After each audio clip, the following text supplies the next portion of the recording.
즐거움을 느끼는 사람은 세포까지 젊어진다. 그렇다면 지금 여러분의 세포는 몇 살쯤 될까요? 나이 먹고 무슨 재미야? 그냥 사는 거지.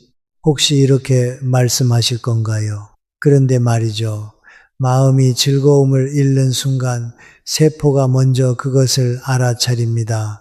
믿기 어려우신가요? 하지만 과학적으로도 증명된 사실입니다. 노벨상을 받은 생물학자 엘리자베스 블랙본 교수의 연구에 따르면 일상 속에서 자주 웃고 긍정적인 감정을 느끼는 사람들은 텔로미어, 즉 세포의 수명을 결정하는 DNA의 끝부분이 더 길다고 합니다. 쉽게 말해 즐겁게 사는 사람은 세포도 천천히 늙는다는 이야기죠. 결국 즐겁게 산다는 건 단순한 기분의 문제가 아니라 몸 안의 세포가 아직 살아있다고 말하는 신호입니다. 여러분, 젊음은 피부에서 시작되지 않습니다. 세상을 바라보는 시선에서 시작되어 나이에도 아직 재미있게 살 수 있다는 믿음. 이게 바로 인생 후반의 진짜 회춘제입니다. 오늘의 영상은 단순히 운동하세요, 잘 드세요, 이런 뻔한 이야기가 아닙니다. 실제로 과학이 증명한 즐거움이 세포를 젊게 만드는 4가지 비밀에 대한 이야기입니다. 이 4가지만 실천하신다면 여러분의 인생이 훨씬 더 재미있고 활기차게 빛날 것입니다. 소중한 구독과 좋아요 부탁드리며 첫 번째 비밀은 돈 한 푼 들지 않지만 가장 강력한 것입니다. 첫 번째 비밀, 호기심을 잃지 않는 사람은 늙지 않습니다. 나이 먹으면 다 똑같지 뭐. 호기심 가져봤자 달라지는 게 있나? 혹시 여러분도 이렇게 생각하고 계신가요? 천만에요. 완전히 달라집니다. 사람이 가장 먼저 늙는 건 어디일까요? 얼굴도 아니고 몸도 아니에요. 바로 마음입니다. 정확히 말하면 호기심이 멈추는 순간부터 우리는 늙기 시작하는 거예요. 호기심은 단순히 궁금해하는 마음이 아닙니다. 뇌과학에 따르면 호기심은 뇌 속 도파민을 분비시켜서 뇌세포를 깨우는 강력한 자극제라고 합니다. 캘리포니아 대학 신경과학 연구팀의 연구 결과는 더 놀랍습니다. 호기심을 느낄 때 우리 뇌의 해마라는 부위가 활성화되는데요. 이 해마가 바로 기억력과 학습을 담당하는 핵심 부위입니다. 나이가 들면서 가장 먼저 약해지는 부분이기도 하죠. 그런데 놀라운 건 호기심을 느끼는 순간 해마에서 도파민이라는 물질이 분비되면서 뇌세포가 다시 활발해진다는 겁니다. 마치 녹슨 기계에 기름을 치는 것처럼요. 결국 호기심은 뇌를 깨우는 황금 스위치인 거죠. 제가 만난 시니어 분들 중에서도 유난히 젊어 보이는 분들은 공통점이 하나 있었어요. 바로 끝없이 궁금해하는 태도입니다. 이분들은 다 알아라는 말을 절대 하지 않습니다. 대신 그게 뭐지? 어떻게 하는 거지? 왜 그럴까? 라는 질문을 입에 달고 사세요. 게다가 세상의 변화를 거부하지 않으세요. 요즘 세상 왜 이래라고 불평하기보다 세상이 이렇게 변했구나 하고 받아들이면서 그 안에서 재미있는 걸 찾으십니다. 무엇보다 나이가 많다고 절대 새로운 걸 포기하지 않으시죠. 뿐만 아니라 실패도 재밌어 하십니다. 잘 안 되면 이 방법은 안 되는구나. 다른 방법으로 해봐야겠네. 이렇게 즐겁게 받아들이시죠. 제가 만나본 70대 중에 가장 젊어 보이셨던 분은 이렇게 말씀하셨어요. 세상에 아직 모르는 게 산더미처럼 많은데 죽을 시간이 어디 있겠어요. 이 한마디가 얼마나 강렬했는지 모릅니다. 그분이 최근에 뭘 배우기 시작하셨는지 아세요? 드론이에요. 드론. 하늘에 띄워서 동네 풍경을 찍으시는 겁니다. 처음엔 조종이 어려워서 나무에 걸리기도 하고 지붕 위에 떨어뜨리기도 하셨대요. 하지만 포기하지 않으셨어요. 유튜브로 공부하고 젊은 사람들 모임에도 용기 내서 참석하셨죠. 그리고 지금은 반전문가가 다 되셨어요. 그분의 얼굴에는 세월이 있지만 눈빛은 청년 그 자체였습니다. 그럼 이제부터 호기심이라는 젊음의 불씨를 다시 켜는 아주 간단한 방법을 알려드릴게요. 먼저 하루에 한 가지 새로운 정보를 찾아보세요. TV 뉴스에서 모르는 단어가 나왔나요? 메타버스가 뭐래? 바로 검색해 보는 겁니다. 산책하면서 길가의 꽃, 나무, 이름 하나씩 찾아보세요. 스마트폰으로 사진 찍어서 검색하면 금방 나와요. 이렇게 작은 호기심을 즉시 해결하는 습관이 쌓이면 뇌가 더욱 활발하게 움직입니다. 다음으로는 젊은 사람들의 문화에 관심을 가져보세요. 손주들이 듣는 음악, 요즘 인기 있는 드라마, 젊은이들의 유행어, 이걸 비판하는 대신 왜 이게 좋다는 걸까 하고 궁금해 보는 겁니다. 세대 차이를 좁히는 동시에 호기심도 키우는 일석이조죠. 또 하나, 요즘은 현금보다 휴대폰으로 모든 걸 해결하는 시대죠. 그러니 휴대폰 기능 중에 몰랐던 거 하나씩 배워보세요. 손자한테 물어보거나 유튜브 검색하면 금방 익힙니다. 그리고 마지막으로 가장 중요한 것은 궁금한 걸 참지 마시라는 겁니다.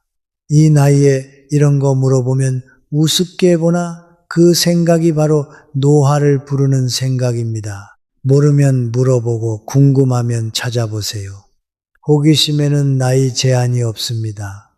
이렇게 호기심을 유지하면 놀라운 변화가 찾아옵니다. 가장 먼저 기억력이 확실히 좋아지고 우울감이 눈에 띄게 줄어듭니다. 새로운 것에 관심을 갖다 보면 부정적인 생각에 빠질 틈이 없어요. 게다가 사람들과의 대화도 풍부해집니다. 여러 가지를 알고 있으니 할 이야기가 많아지는 거죠. 결국 호기심은 단순히 지식을 쌓는 게 아닙니다. 삶 자체를 생기 넘치게 만드는 마법의 힘입니다. 오늘은 뭘 알게 될까, 뭘 새로 경험할까 하는 설렘이 생기거든요. 이게 바로 젊음의 본질입니다. 주름이 없는 게 젊음이 아니에요. 마음이 설레는 게 진짜 젊음이에요. 그런데 호기심만으로 충분할까요?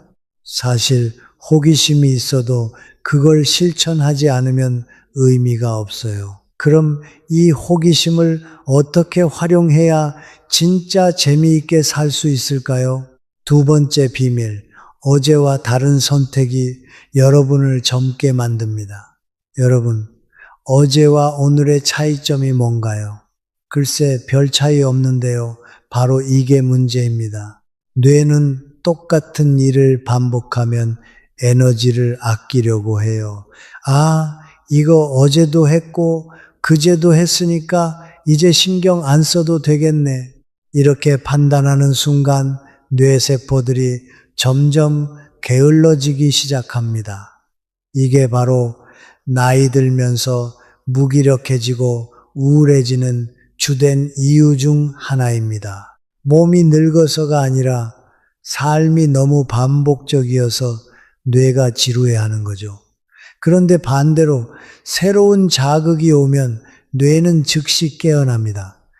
이게 뭐지? 하면서 모든 신경을 집중하죠. 이때 신경세포들이 활발하게 연결되고 여러분은 다시 젊어지는 겁니다. 신경과학자들은 이렇게 말합니다. 뇌는 근육과 같다. 쓰지 않으면 퇴화한다. 그래서 우리는 일부러라도 일상에 작은 변화를 주는 게 필요합니다. 놀랍게도 사소한 변화만으로도 충분합니다. 75세 정 선생님이야말로 그걸 가장 잘 실천하신 분이셨어요. TV에서 뇌 건강 프로그램에서 전문가가 이렇게 말했대요. 오른손잡이는 가끔 왼손을 쓰면 뇌 건강에 매우 좋습니다. 그날 저녁 바로 실험에 들어가셨죠. 처음엔 정말 어색했대요. 왼손으로 수저를 드니까 국이 흘러내리고 입을 닦으려니까 잘 안 되고 마치 어린아이가 된 기분이었어요. 모든 게 서툴렀죠. 그런데 이 줄을 버티니까 신기한 일이 벌어졌어요. 머리가 맑아지는 느낌이 들었어요. 그리고 왼손으로 뭘 하려면 정신을 바짝 차려야 하니까 집중력이 확 살아나더라고요. 지금은 하루에 한두 가지는 꼭 왼손 미션을 즐기세요. 리모컨 누르기, 문 열기, 컵 들기. 처음엔 불편했는데 지금은 재미있어요. 오늘은 뭘 왼손으로 할까 고르는 것도 즐겁고요. 중요한 건 이거예요. 변화가 클 필요는 없어요. 세계 일주를 떠나거나 새로운 직업을 가질 필요 없다는 거죠. 그럼 바로 내일부터 실천 가능한 몇 가지 방법을 알려드릴게요. 가장 쉬운 건 산책 방향을 거꾸로 가보세요. 항상 오른쪽으로 도셨나요? 오늘은 왼쪽으로 가보는 거예요. 그러면 익숙한 동네가 완전히 다르게 보일 거예요. 여기 이런 가게가 있었어? 하면서 마치 보물찾기 하는 기분이에요. 두 번째는 오늘의 메뉴판을 바꿔보세요. 평소 아침에 국과 밥만 드셨다면 오늘 아침은 토스트와 우유에 도전해보세요. 늘 집에서만 드셨다면 오늘은 동네 식당에서 점심 한 끼 먹어보는 거예요. 시장 가서 평소에 사보지 않던 과일 하나 집어보세요. 이게 뭐 대수냐 싶으시죠? 그런데 이런 작은 선택이 뇌에는 새로운 자극이에요. 세 번째는 집 안 풍경을 바꿔보세요. 소파를 조금만 옮기거나 화분 위치를 바꿔보세요. 매일 보던 집인데 우리 집이 이렇게 넓었어? 하는 놀라운 경험을 하실 겁니다. 마지막으로 유튜브 채널 몸을 떠나보세요. 늘 같은 영상만 보셨나요? 건강 이야기만 보셨다면 여행 채널로, 뉴스만 보셨다면 역사 채널로 가 보는 겁니다. 이게 뭐야 하다가 이거 재밌네 하게 될 겁니다. 그런데 이거 하나 꼭 기억하세요. 변화는 억지로 만드는 게 아니에요. 자연스럽게 부담 없이 해야 합니다. 여러분도 오늘부터 딱 한 가지만 시작해 보세요. 아침에 일어나서 오늘은 뭘 다르게 해볼까? 이렇게 물어보는 겁니다. 여러분, 어제와 다른 오늘을 살아보세요. 내일은 오늘과 다른 하루를 살아보시고요. 그러면 평범했던 일상이 작은 모험으로 바뀝니다. 그 모험들이 쌓이면 뇌가 깨어나고 삶이 다시 진짜 재밌어집니다. 결국 매일의 작은 변화가 70대를 50대처럼 젊게 만드는 비결입니다. 자, 이제 뇌를 충분히 깨웠다면 여러분의 얼굴을 10년 젊게 만드는 비밀로 가볼까요? 세 번째 비밀. 젊음은 혈관이 아니라 관계에서 시작됩니다. 여러분, 실험 하나 해볼까요? 아침에 거울 보고 내 얼굴 사진 한 장 찍고 친구 만나서 실컷 웃고 떠들고 오세요. 그리고 저녁에 다시 사진 한 장 찍어보세요. 아침 사진과 비교해보면 놀랍게도 완전히 다른 사람이에요. 같은 날 같은 얼굴인데 아침엔 무표정했는데 저녁엔 눈빛이 반짝이고 얼굴에 생기가 넘쳐 더 젊어 보입니다. 이게 바로 관계의 마법이에요. 누군가와 함께 웃으면 얼굴에 활력이 생깁니다. 이건 단순한 착각이 아니에요. 캘리포니아 대학의 신경과학자들이 놀라운 발견을 했습니다. 누군가와 따뜻한 대화를 나누거나 포옹을 하면 우리 뇌에서 옥시토신이라는 호르몬이 분비된대요. 이게 사랑 호르몬, 행복 호르몬으로 불리는데 스트레스를 낮추고 혈압을 안정시키며 면역력을 높입니다. 그러니까 사람과의 관계는 단순히 외로움을 달래는 게 아니라 실제로 몸속 세포까지 젊게 만들고 하루하루를 재미있게 만드는 에너지라는 뜻이죠. 그렇다면 어떤 관계가 필요할까요? 많을 필요 없습니다. 딱 3가지 관계만 있으면 충분합니다. 첫째, 나를 진심으로 응원해주는 사람 1명, 100명의 아는 사람보다 단 1명의 진심 어린 사람이 훨씬 더 강력합니다. 나를 진심으로 응원해주는 사람, 배우자든 친구든 자녀든 형제 자매든 이웃이든 누구든 상관없어요. 그 사람 앞에서는 있는 그대로의 내가 될 수 있어요. 잘난 척, 강한 척 안 해도 되고 그냥 편하게 내 마음을 조금만 나눌 수 있는 사람이면 됩니다. 심리학에서는 이걸 안전기지라고 부릅니다. 어떤 일이 있어도 내 편이 되어줄 사람이 있다는 믿음, 이게 우리를 심리적으로 안정시키고 그 안정감이 몸 전체를 건강하게 만들어요. 스트레스 호르몬이 줄고 면역력이 올라가고 심장도 튼튼해집니다. 이게 젊음의 기반입니다. 누군가 나를 알아주고 이해해주고 응원해준다는 느낌이 우리를 살아있게 만들고 삶을 즐겁게 만들어요. 둘째, 함께 웃을 수 있는 사람. 여러분, 지난 한 달간 배꼽 잡고 웃은 적이 몇 번이나 되세요? 나이 들면 웃을 일이 뭐가 있어? 사람 만나기도 귀찮고 그냥 혼자가 편해.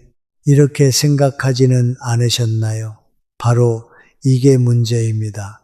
혼자 있으면 편할 수 있어요. 하지만 재미가 없어요. 대화할 사람도 농담을 건넬 사람도 없으면 웃을 기회가 없어요. 웃음도 즐거움도 설렘도 없이 그냥 하루가 지나가죠. 한 번 웃으면 한 번 젊어진다. 이 말은 과학적으로도 근거가 있습니다.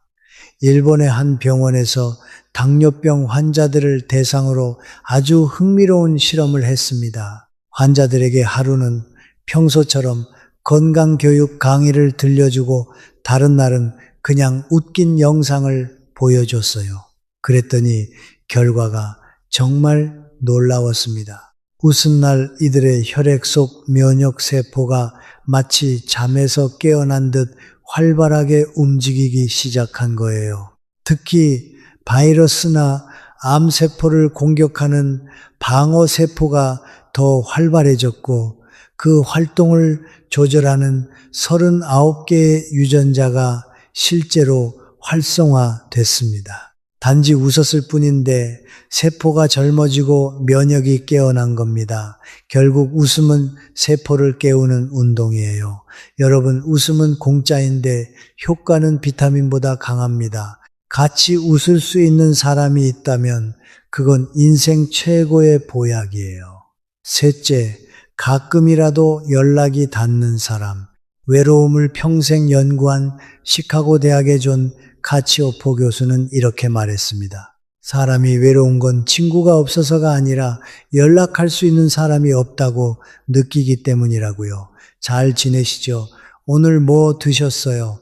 이런 짧은 메시지, 짧은 전화 통화, 이것만으로도 마음의 체온이 1도 올라갑니다. 요즘은 스마트폰으로 옛 친구들과 단체 채팅방 만드는 분들 많으시죠? 사진 한 장, 재미있는 영상 하나만 올려도 미소가 퍼집니다. 그 짧은 소통이 바로 젊음의 불씨예요. 함께 웃고 가끔 농담 한마디 나누면 하루가 환해집니다. 그게 바로 연결의 힘이에요. 꼭 만나지 않아도 괜찮아요. 그냥 내가 혼자가 아니구나 하는 느낌. 그 하나만으로도 마음이 젊어지고 인생이 훨씬 즐거워집니다. 그런데 여러분 꼭 기억하셔야 할 게 있어요. 모든 관계가 다 좋은 건 아니에요. 오히려 독이 되는 관계도 있어요. 하버드 연구팀이 충격적인 사실을 발견했습니다. 갈등이 많은 관계나 스트레스를 주는 관계는 혼자 있는 것보다 더 해롭다는 거예요. 한번 떠올려 보세요.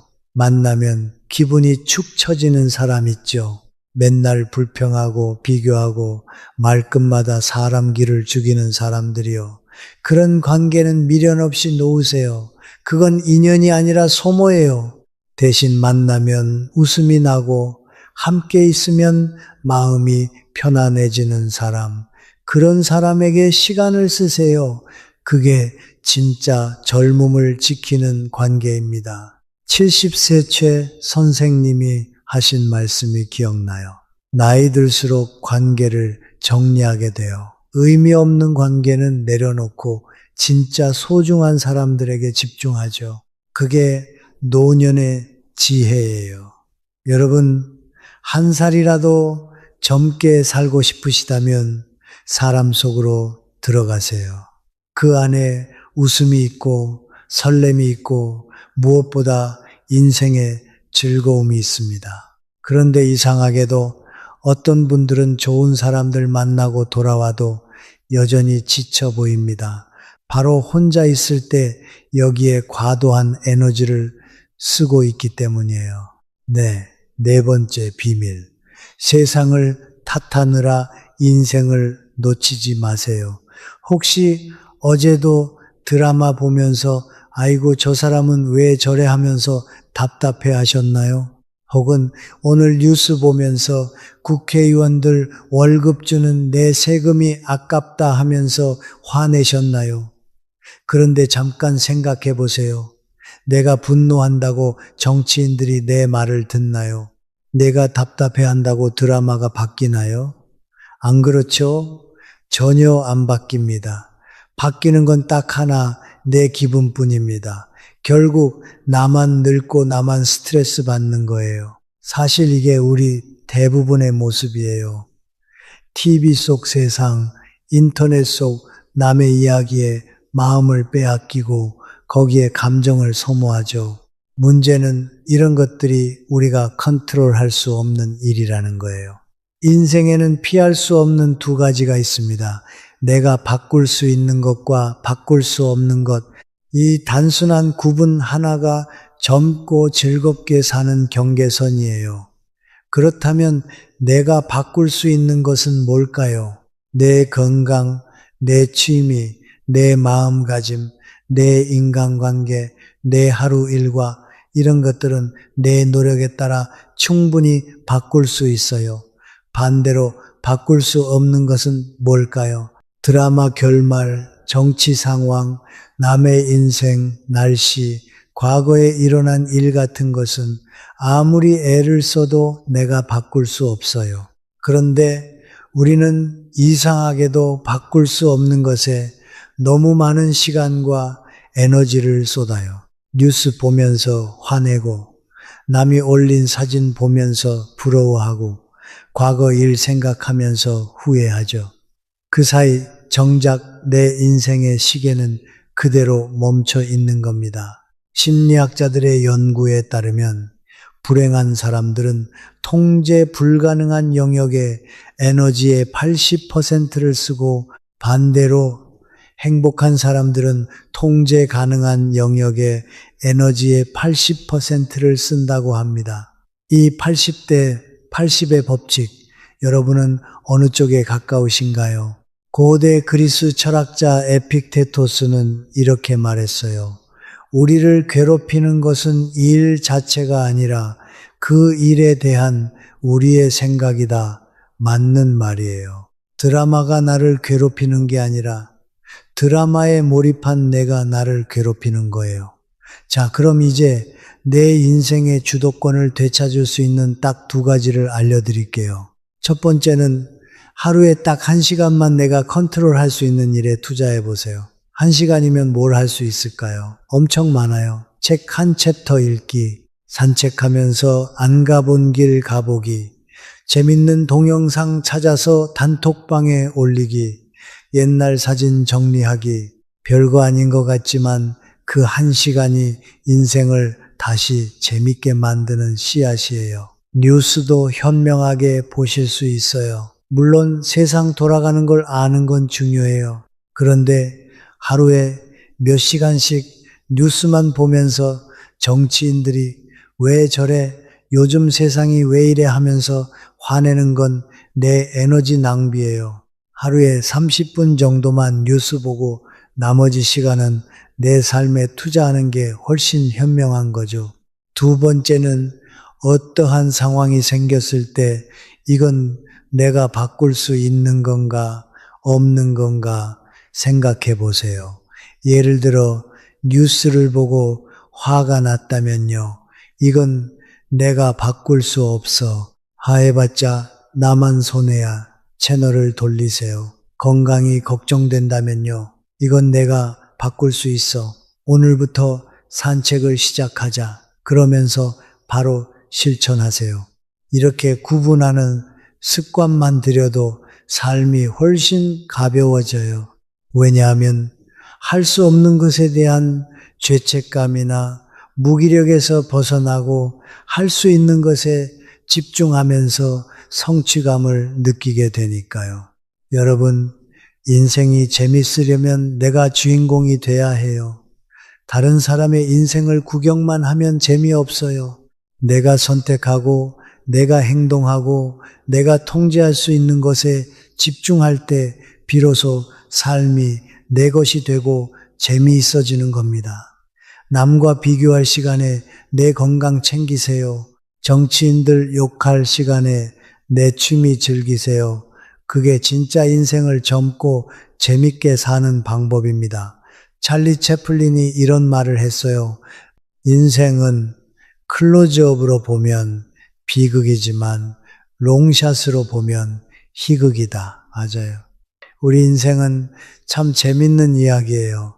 중요한 건 그 재미를 느끼며 사느냐, 못 느끼고 사느냐의 차이입니다. 내일 아침이 기대되시나요? 만약 그렇다면 여러분은 이미 젊게 살고 계세요. 만약 아직 아니시라면 오늘부터 바꿔보세요. 작은 변화 하나, 웃을 사람 한 명, 이것만으로 내일이 기다려집니다. 여러분의 남은 인생이 지금보다 더 재밌고 더 유쾌하고 더 행복해지기를 진심으로 응원합니다. 그리고 이어서 다음 주제를 공유하겠습니다. 노후에 이 취미 가진 사람은 늙지도 않고 남들보다 10배는 즐거운 인생 삽니다. 인생 2막을 이 취미와 시작하세요. 사람은 2번 늙는다고 합니다. 한 번은 몸이 늙을 때, 또 한 번은 마음이 늙을 때입니다. 몸이 늙는 건 나이가 먹으니 자연스러운 일입니다. 하지만 마음이 늙는다는 건 단순히 나이를 더 먹는 문제가 아닙니다. 오늘과 내일이 별반 다를 게 없고 새로운 것이 설레지 않고 하고 싶은 일이 떠오르지 않을 때 사실 몸이 조금 불편해도 마음의 불씨가 살아있으면 사람은 여전히 젊습니다. 반대로 아무리 건강해도 마음이 시들해져 버리면 삶은 빛을 잃고 맙니다. 한때는 하루가 너무 짧았습니다. 회사 다니면서 눈코 뜰 새 없이 바빴고 아이들 챙기느라 내 시간이란 게 없었죠. 해야 할 일도 많았고 누군가의 부탁, 전화, 약속이 끊임없이 들어왔습니다. 그래서 내가 하고 싶은 건 늘 미뤄야 했습니다. 여행도, 취미도, 공부도 나중에 언젠가로 미뤄두었죠. 그런데 지금은 어떠신가요? 이상하게도 하루는 길게만 느껴지는데 정작 달력은 너무 빨리 넘어갑니다. 시간이 멈춘 듯 흐르다가도 한 달이 금세 지나가 버리는 거죠. 그럴 때 문득 이런 생각이 듭니다. 나는 지금 인생의 어디쯤에 서 있는 걸까? 현역 시절에는 직장과 직함이 나를 설명해 줬습니다. 집에서는 부모라는 이름, 배우자라는 역할이 있었죠. 누군가의 필요 속에서 존재했고 누군가의 기대를 채워주며 버텼습니다. 그런데 지금은 그 역할들이 하나둘 사라졌습니다. 퇴직을 하고 나니 직장 동료들이 하나둘 멀어지고 아이들이 결혼해서 나가고 나니 엄마 아빠라는 역할도 예전 같지 않습니다. 하루 중에 나를 불러주는 사람은 점점 줄어들고 집안의 정적이 길어집니다. 처음에는 퇴직하고 아이들 결혼시켜 출가시키고 나니 속이 후련하고 좋았습니다. 이제 드디어 내 인생을 살 수 있겠구나 싶었죠. 하지만 며칠, 몇 달이 지나면서 이상한 허전함이 찾아옵니다. 해야 할 일도 없고 부를 사람도 없고 누군가 나를 기다려주는 자리도 없으니까요. 한때는 분주했던 하루가 이제는 너무 길게만 느껴집니다. 아침에 눈은 떴는데 굳이 일어날 이유가 없어서 이불 속에 한참 누워있고 겨우 일어나 밥을 챙겨 먹어도 이게 뭔가 싶습니다. 실제로 상담을 하다 보면 여러분께서 이런 말씀을 자주 하십니다. 나는 하루 종일 아무것도 못하는 바보가 된 것 같아요. 그냥 멍하니 있다가 하루가 다 갔습니다. 그런 얘기를 들으면 저는 꼭 이렇게 말씀드려요. 그러면 제가 지금 바로 여러분을 취직시켜 드릴게요. 보수는 없습니다. 그러면 대부분 웃으세요. 일만 있으면 좋겠어요. 실제로 제가 스케줄을 같이 짜드린 70대 여러분이 계셨어요. 아침 9시에 복지관 프로그램 등록, 오후에는 자원봉사, 저녁에는 산책, 그렇게 일주일을 지내고 나서 이렇게 말씀하시더라고요. 추운데 이걸 왜 하나 싶었는데 이 주 지나니까 안 하면 허전해요. 3주가 되니까 정신없이 바빠서 우울할 틈이 없더라고요. 그분은 그제야 자기 자신을 다시 발견하셨습니다. 아, 나는 사람들과 어울릴 때 기쁜 사람이구나. 누군가를 도울 때 행복한 사람이구나. 그리고 몸을 움직이고 땀 흘릴 때 살아있음을 느끼는 사람이구나. 여러분, 스스로 하루의 이유를 만들어내지 않으면 그 하루는 그냥 허무하게 흘러가 버립니다. 그렇게 쌓이면 결국 내 삶 전체가 흐릿해져요. 다행스럽게도 그 지나가는 하루를 붙잡을 방법이 있습니다. 많은 사람들이 몰라서 허무하게 보내고 있을 뿐 사실은 아주 사소한 변화로도 내일이 기다려지는 삶을 만들 수 있습니다. 돈이 많이 드는 것도 아니고 큰 결심이 필요한 것도 아닙니다. 오늘 하루를 조금만 다르게 쓰는 것, 바로 거기서부터 다시 시작할 수 있습니다. 그래서 오늘은 그 작은 변화의 시작, 바로 노후의 취미에 대해 이야기하려 합니다. 단순히 시간을 때우기 위한 소일거리가 아니라 나를 다시 살아있게 만드는 진짜 취미 말입니다. 그 취미가 있으면 아침에 눈을 떴을 때 오늘은 이걸 해봐야지 하고 기대할 수 있습니다. 누군가 불러주지 않아도 스스로 일어나고 싶은 이유가 생깁니다. 여러분, 오늘 이 영상을 끝까지 보시고 나면 아마 이렇게 말하고 싶어질 겁니다. 이제 나는 늙을 새가 없다. 그 말이 여러분 인생의 두 번째 막에 꼭 어울리기를 진심으로 바랍니다. 소중한 구독과 좋아요 부탁드리며 시작하겠습니다. 노후에 좋은 취미 이야기를 하기 전에 먼저 꼭 짚고 넘어가야 할 게 있습니다. 바로 절대 피해야 할 취미들입니다. 많은 분들이 퇴직하면 제일 먼저 떠올리는 취미가 골프예요. 운동도 되고 사람도 만나고 바람도 쐬고 참 좋아 보이죠? 하지만 노후 취미로는 골프를 가급적 피하시는 게 좋습니다. 골프 자체가 나쁘다는 게 아닙니다. 문제는 노후의 취미로는 여러모로 적합하지 않다는 거예요. 첫째는 시간이 너무 많이 듭니다. 골프 한 번 나가려면 하루를 통째로 비워야 해요. 두 번째는 비용이 만만치 않아요. 한두 번은 괜찮지만 꾸준히 하려면 노후에는 부담이 큽니다. 셋째, 골프로는 인생의 의미를 찾기 어렵다는 거예요. 제가 아는 분들 중에 퇴직 후 10명이 골프 모임을 꾸리셨어요. 처음엔 매주 나가고 신나 하셨죠.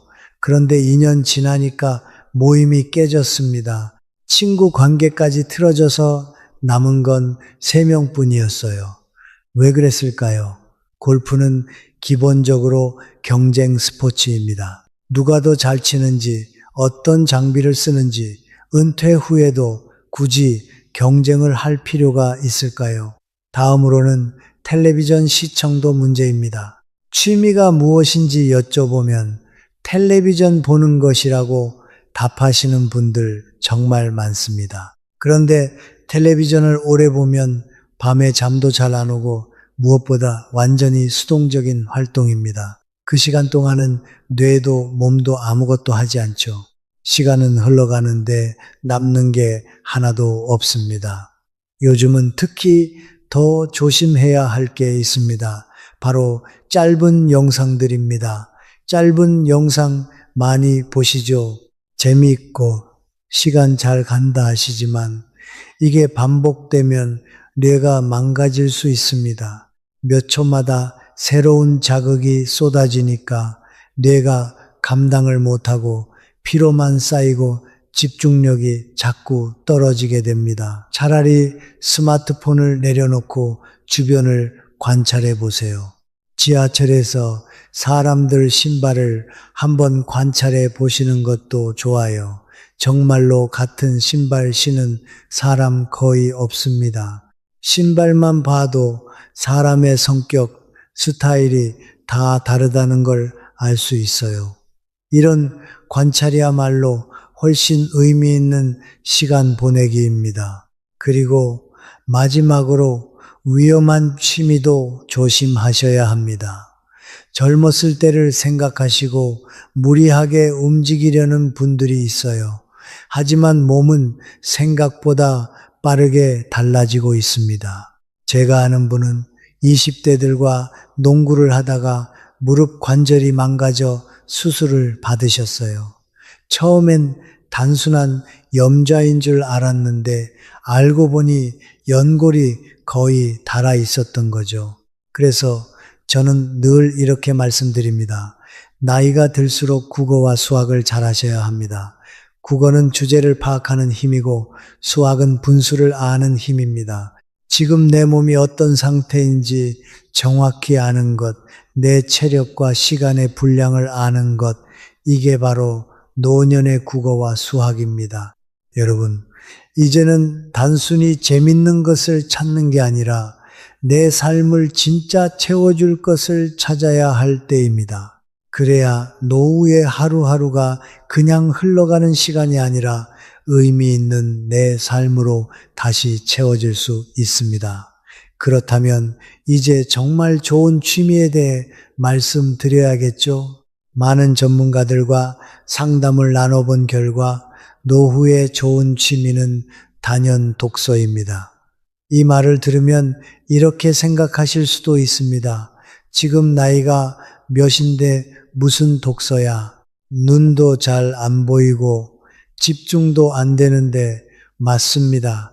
그냥 앉아서 한 권을 통째로 읽으라고 한다면 저라도 자신이 없습니다. 하지만 제가 오늘 제안드리는 독서는 완전히 다른 방식입니다. 이른바 열쪽 독서법입니다. 몇 가지 원칙만 지켜주시면 전혀 어렵지 않습니다. 첫째, 정해진 날짜에만 하세요. 저는 매주 토요일 오전 10시에 서점이나 도서관에 갑니다. 여러분도 한 주에 하루 정해진 요일과 시간을 딱 정하세요. 그 시간에만 나를 위한 시간으로 독서를 하는 겁니다. 둘째, 딱 10페이지만 읽고 오세요. 서서 읽어도 좋고 앉아서 읽어도 좋습니다. 중요한 건 10종만이라는 분명한 기준입니다. 셋째, 읽으면서 좋은 문장 하나나 두 개를 메모해 오세요. 그 문장은 여러분의 일주일을 이끌어줄 문장이 될 수 있습니다. 그냥 좋은 글귀가 아니라 마음이 순간 멈추는 듯 툭 하고 와닿는 문장이면 됩니다. 넷째, 그 문장을 일주일 동안 외우세요.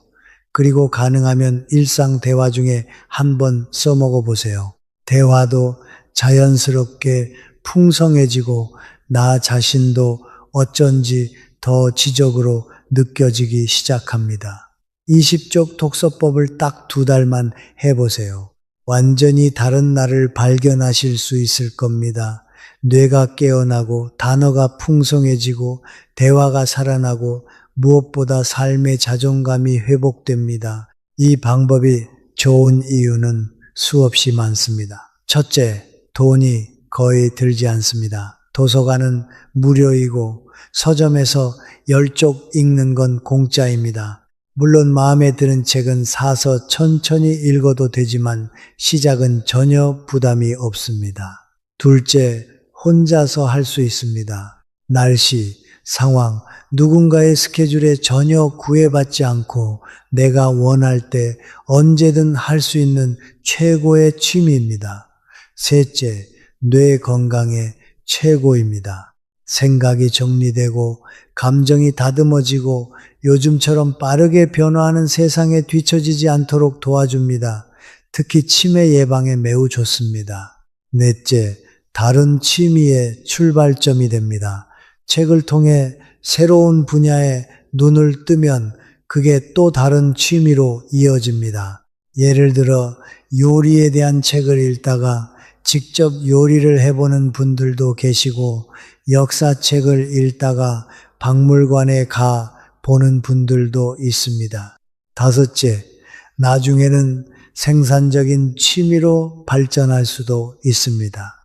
읽은 걸 바탕으로 글을 쓰고 그 글이 쌓이면 블로그나 책으로도 엮을 수 있고 나중엔 강의나 글쓰기 모임을 만들 수도 있습니다. 심리학자 칙센트미하이는 이런 말을 했습니다. 진짜 취미는 전문성과 재미가 만나는 지점이다. 독서 역시 마찬가지입니다. 처음엔 10페이지만 읽는 것도 버거울 수 있습니다. 하지만 어느 순간부터는 그 10쪽이 기다려지고 어떤 문장을 만날지 설레는 시간이 됩니다. 그때부터 책 읽기는 단순한 취미를 넘어 나의 정체성을 지탱하는 삶의 중심이 됩니다. 물론 독서만이 전부는 아닙니다.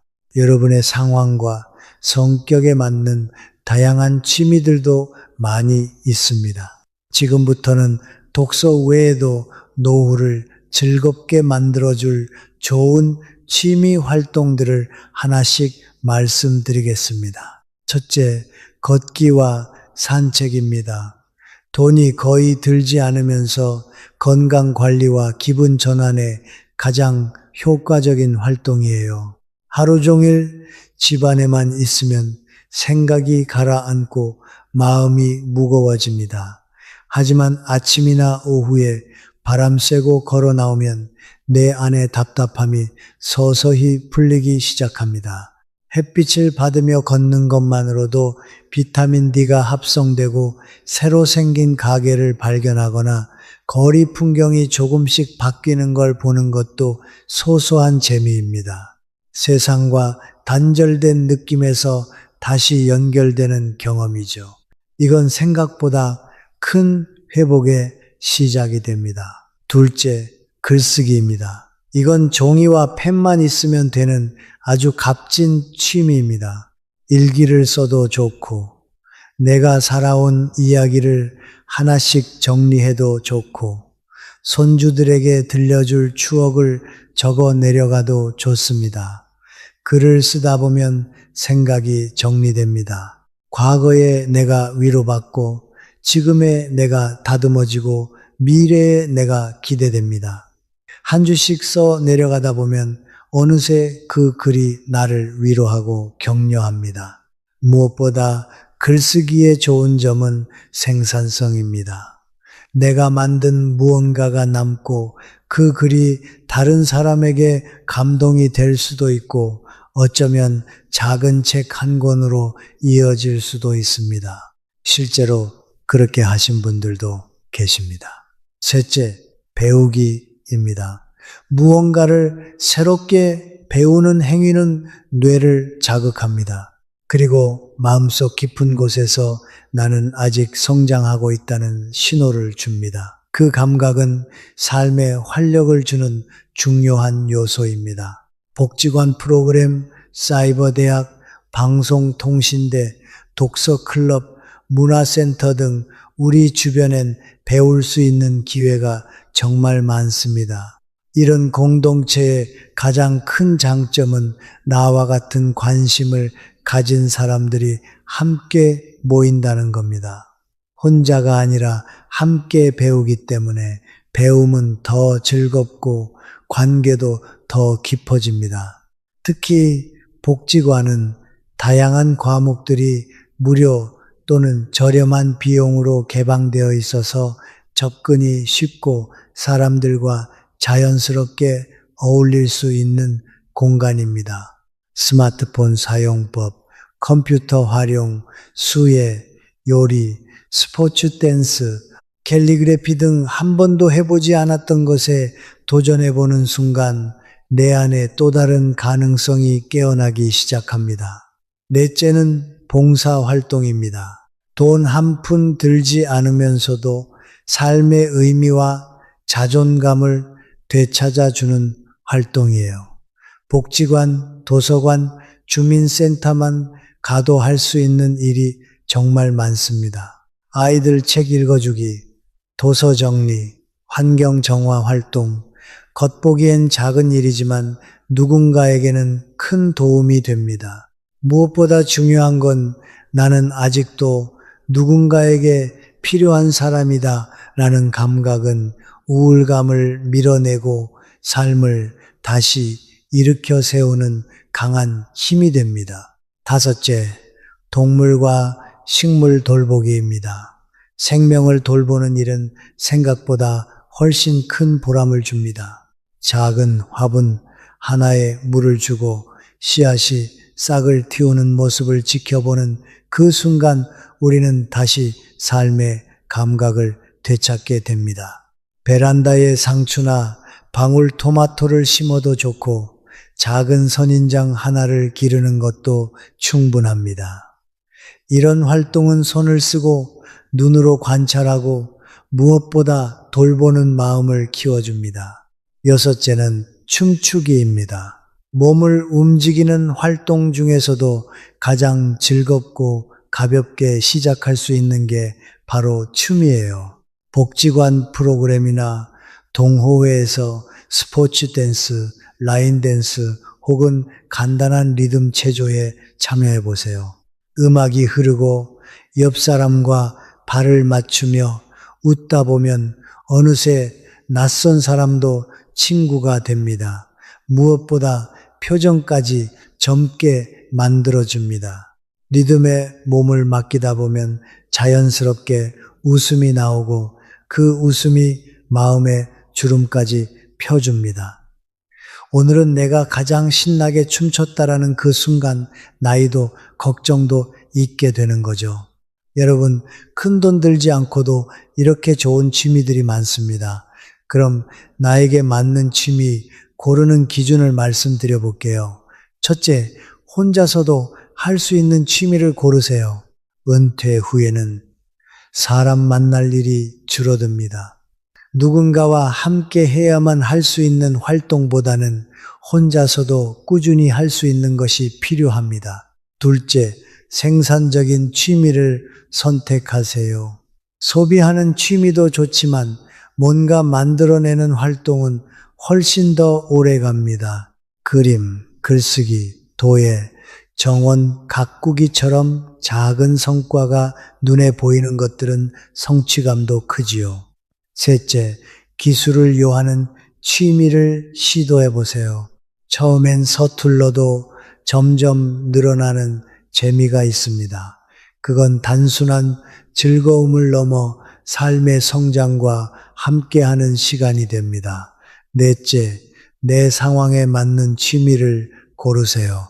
몸 상태, 성격, 경제 상황 모두 고려해야 합니다. 내향적인 분이 억지로 사람 많은 모임에 나가려 하면 금세 지치고 포기하게 되죠. 반대로 사교적인 분이라면 외부 활동을 적극 추천드립니다.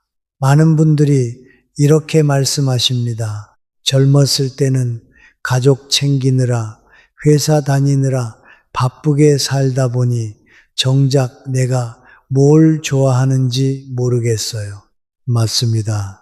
다른 사람을 위해 살아온 시간이 길다 보니 막상 은퇴 후에는 내가 진짜 좋아하는 게 뭘까 하고 막막해지는 거죠. 그래서 노후가 더 적적하게 느껴지기도 합니다. 이럴 때 필요한 건 거창한 결심이 아닙니다. 아주 작은 실천으로도 충분합니다. 오늘은 그 중에서도 구체적인 방법 2가지를 말씀드리겠습니다. 첫째, 버킷리스트 쓰기입니다. 버킷리스트 하면 꼭 죽기 전에 이루는 거창한 일만 떠올리실지 모르지만 전혀 그렇지 않습니다. 그냥 지금 해보면 내 삶이 조금 더 빛날 수 있는 일을 적는 거예요. 예를 들면 스마트폰 배우기, 악기 하나 배우기, 텃밭 가꾸기, 혼자 여행 가기, 5km 마라톤 도전하기 등과 같이 사소한 것부터 도전적인 것까지 생각나는 것들은 적어보세요. 막연했던 생각이 글자로 눈앞에 보이는 순간 이미 시작에 힘이 생깁니다. 둘째, 아무거나 시도해 보기입니다. 정말 뭘 해야 할지 모르겠다면 그냥 아무거나 해보세요. 재미있을 것 같은 것도 재미없을 것 같은 것도 해보세요. 실제로 해보기 전에는 절대 알 수 없습니다. 복지관 프로그램 안내지만 봐도 선택지가 많습니다. 서예, 수예, 컴퓨터, 요가, 탁구, 댄스. 처음엔 내가 이런 걸 할 수 있을까 싶어도 막상 해보면 이런 게 내 체질이네 하고 놀라는 경우가 많습니다. 많은 분들이 스스로 기회를 막는 말을 합니다. 내가 무슨 춤을 춰, 내가 무슨 글을 써. 하지만 이건 새로운 세상을 만나기도 전에 문을 닫아버리는 겁니다. 동시에 내가 즐거움을 느낄 기회 자체를 차단하는 일이기도 하죠. 인생은 거창한 변화가 아니라 작은 시도에서 바뀝니다. 그 사소한 시도가 쌓여 이런 걸 내가 좋아할 줄 몰랐네 하는 순간 여러분의 노후는 완전히 다른 길을 걷게 됩니다. 이제 실제로 취미 하나로 인생이 바뀐 분들 이야기를 들려드리려고 합니다. 첫 번째 이야기는 뇌졸중을 극복한 목각 예술가입니다.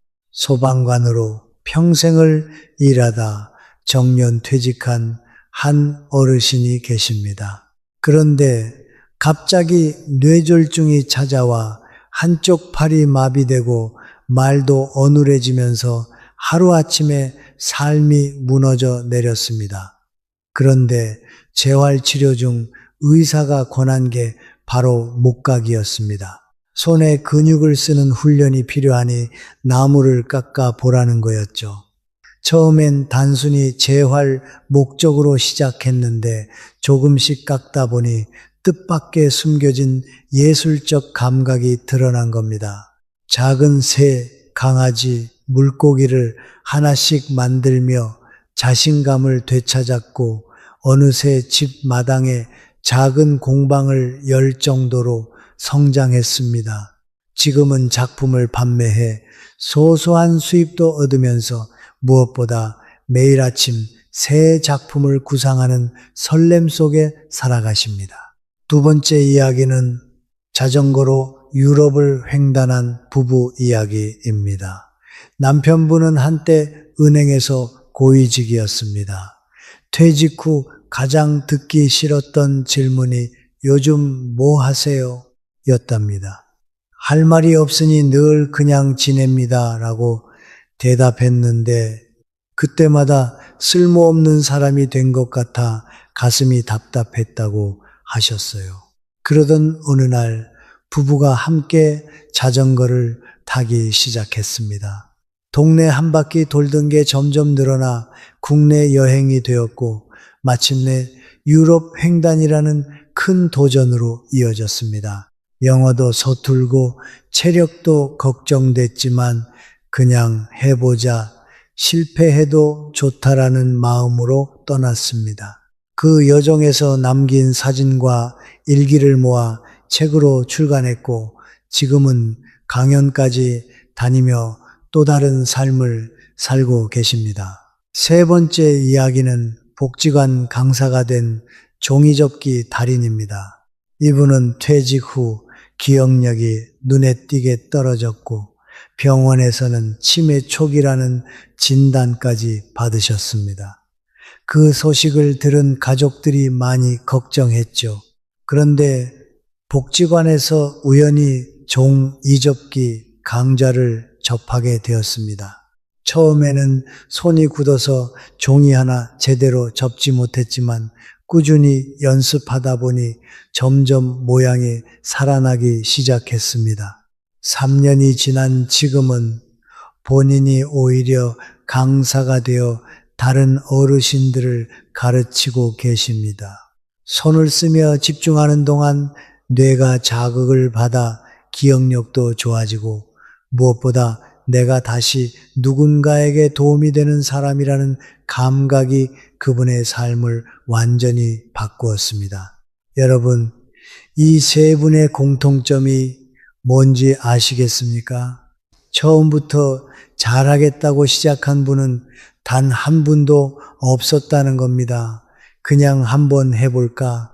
그 작은 한 걸음이 그분들의 노년을 완전히 다른 길로 이끌었습니다. 그래서 저는 확신합니다. 지금이 바로 시작하기에 가장 좋은 순간입니다. 많은 분들이 나이 들어 무슨 꿈이야 라고 말씀하시지만 그건 가장 슬픈 자기 포기입니다. 꿈은 나이의 문제가 아닙니다. 가슴이 다시 뛰는가 아닌가의 문제일 뿐입니다. 사람은 두 번 태어난다고 합니다. 한 번은 육체적으로 태어날 때, 그리고 한 번은 자신이 진짜 누구인지 깨닫는 순간입니다. 그동안 우리는 누군가의 부모, 배우자, 직장인으로 살아왔습니다. 다른 사람의 기대에 맞추고 역할에 묶여있던 삶이었죠. 하지만 이제는 그 모든 역할을 내려놓고 진짜 나를 꺼낼 시간이 다가왔습니다. 내가 뭘 좋아하는지, 무엇을 하면 웃음이 나는지 그걸 다시 찾아내는 것이 바로 노년의 진짜 과제입니다. 마지막으로 정말 중요한 조언 하나 드리겠습니다. 집에 오래 계시지 마세요.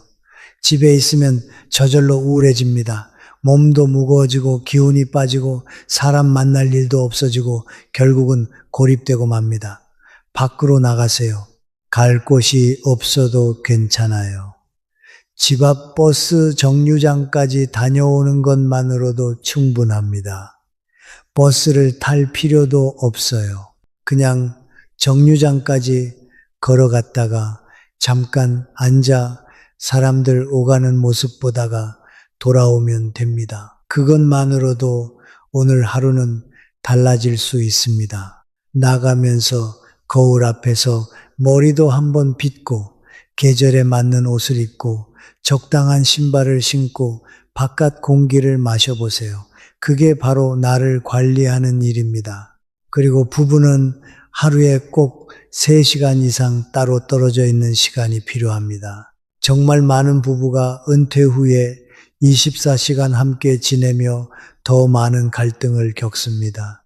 오히려 적당한 거리, 각자의 시간을 가지는 것이 오래된 관계를 더욱 깊고 따뜻하게 만들어줍니다. 그 시간 동안 혼자만의 산책을 해도 좋고 복지관에서 각자 프로그램에 참여해도 좋습니다. 각자의 이야기를 가지고 저녁 식탁에서 다시 마주하는 부부는 서로의 존재가 새롭고 또 귀하게 느껴질 겁니다. 여러분, 이제는 누군가의 기준이 아니라 나의 기쁨과 평화에 따라 하루를 설계하셔야 합니다. 눈을 뜨면 해야 할 일이 아니라 하고 싶은 일을 먼저 떠올릴 수 있고 누군가에게 보여주기 위해 사는 것이 아니라 나에게 솔직한 하루를 사셔야 합니다. 지금껏 참 열심히 살아오셨습니다. 이제는 조금 이기적으로 살아도 괜찮습니다.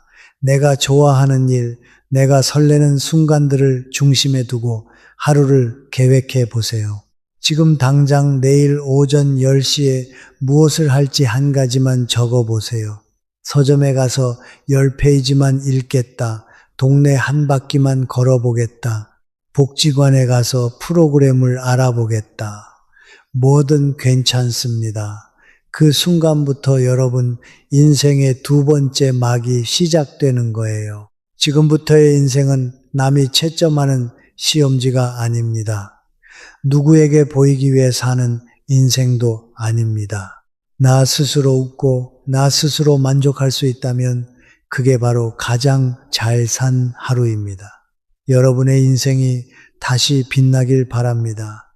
오늘 이야기가 여러분께 작은 도움이라도 되었기를 바라며 앞으로도 여러분의 건강과 행복을 진심으로 응원하겠습니다. 오늘 영상 끝까지 함께 해주셔서 감사합니다. 항상 만복이 깃드시길 바랍니다.